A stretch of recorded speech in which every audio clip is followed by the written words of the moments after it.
اور سارا ماجرا کہہ سنایا۔ آپ صلی اللہ علیہ وسلم نہایت ہی خوش ہوئے اور فرمایا کہ ابو بکر اس کار خیر میں مجھے بھی شریک کر لو۔ صدیق اکبر رضی اللہ تعالیٰ عنہ نے فرمایا کہ یا رسول اللہ، میں اسے خدا کی راہ میں آزاد کر چکا ہوں۔ یہ سن کر زبان رسالت سے صدیق اکبر رضی اللہ تعالیٰ عنہ کے لیے کلمہ رحمت جاری ہو گئے۔ حضرت بلال رضی اللہ تعالیٰ عنہ نے اس غلامی میں 28 سال گزار دیے، لیکن آپ چونکہ نہایتی نیک اور پاکیزہ طبیعت کے تھے، لہذا جب آن حضرت صلی اللہ علیہ وآلہ وسلم نے دعوت توحید دی تو آپ نے فوراً اسے قبول کر لیا، اور یوں آپ سابقون الاولون کے مقدس جماعت میں شامل ہو گئے۔ رہائی پانے کے بعد حضرت بلال ہمیشہ آپ صلی اللہ علیہ وآلہ وسلم کی خدمت میں حاضر رہتے تھے اور دل و جان سے نبی پاک صلی اللہ علیہ وآلہ وسلم کی خدمت بجا لاتے۔ آپ صلی اللہ علیہ وسلم حضرت بلال کو کسی بھی چیز کا حکم دیتے تو آپ اپنی جان بھی لڑا دیتے۔ غزوہ بدر سے لے کر غزوہ تبوک تک تمام غزوات میں شامل رہے، لیکن حضرت بلال کی اسلام کے لیے سب سے بڑی خدمت اور ان کے لیے سب سے بڑی سعادت اسلام کا سب سے پہلا موذن ہونا ہے۔ ہجرت کے بعد جب مسجد نبوی صلی اللہ علیہ وآلہ وسلم تعمیر ہوئی تو آپ صلی اللہ علیہ وسلم نے آپ کو اذان دینے کا ذمہ سونپا۔ آپ کی آواز نہایت ہی دل نشیں تھی اور اس میں ایک ایسی تاثیر تھی کہ اذان کی آواز سن کر لوگ سب کام چھوڑ چھاڑ کر مسجد کی طرف دوڑتے۔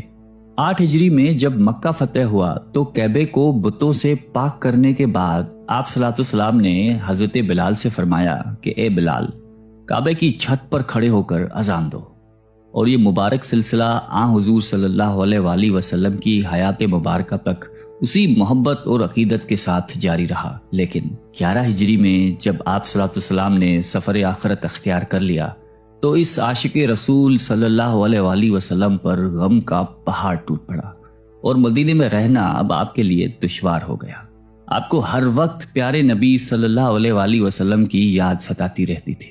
آپ صلی اللہ علیہ وسلم سے آپ نے سنا ہوا تھا کہ مومن کے لیے سب سے افضل عمل جہاد فی سبیل اللہ ہے، لہٰذا آپ رضی اللہ تعالیٰ عنہ خلیفہ اول حضرت ابو بکر صدیق کی خدمت میں حاضر ہوئے اور جہاد پر جانے کی اجازت طلب کی، لیکن حضرت ابو بکر صدیق رضی اللہ تعالیٰ عنہ نے آپ کو خدا کا واسطہ دے کر کہا کہ مجھے اس بڑھاپے میں تنہا چھوڑ کر مت جاؤ۔ تو حضرت بلال نے اس شرط پر ابو بکر صدیق رضی اللہ تعالیٰ عنہ کی بات مان لی کہ اب وہ رسول اللہ کے بعد کسی کے لیے اذان نہیں دیں گے۔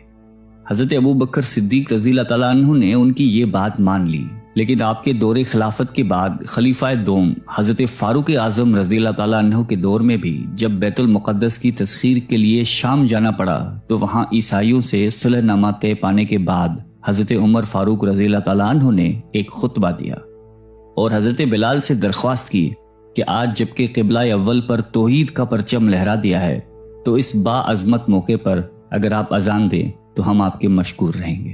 حضرت بلال نے یہی اذان دینی شروع کی تو صحابہ کرام کو عہد نبوی کی مبارک یاد تازہ ہو گئی اور ان پر رخت طاری ہو گئی۔ شام کے معرکے کے بعد حضرت بلال نے شام ہی کے ایک گاؤں میں رہائش اختیار کر لی، کیونکہ مدینے میں ہر وقت آپ کو آپ صلی اللہ علیہ وسلم کی یاد ستاتی رہتی تھی۔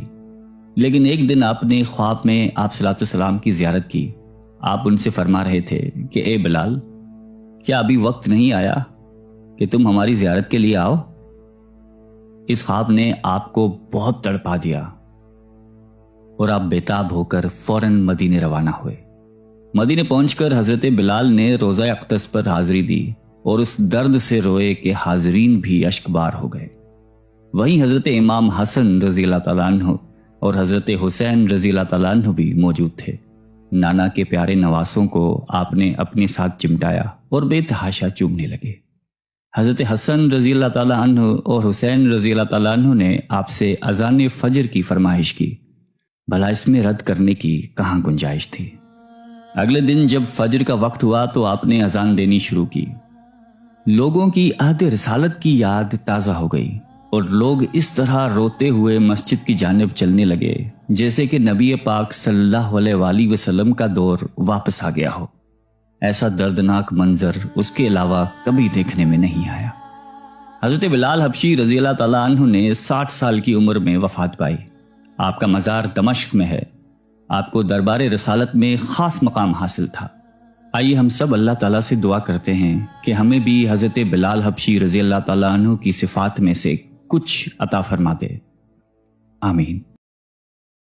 امید کرتی ہوں آپ کو آج کی ویڈیو بہت اچھی لگی ہوگی۔ ملتے ہیں پھر کسی اور نیکسٹ ویڈیو میں۔ ٹل دین اللہ حافظ۔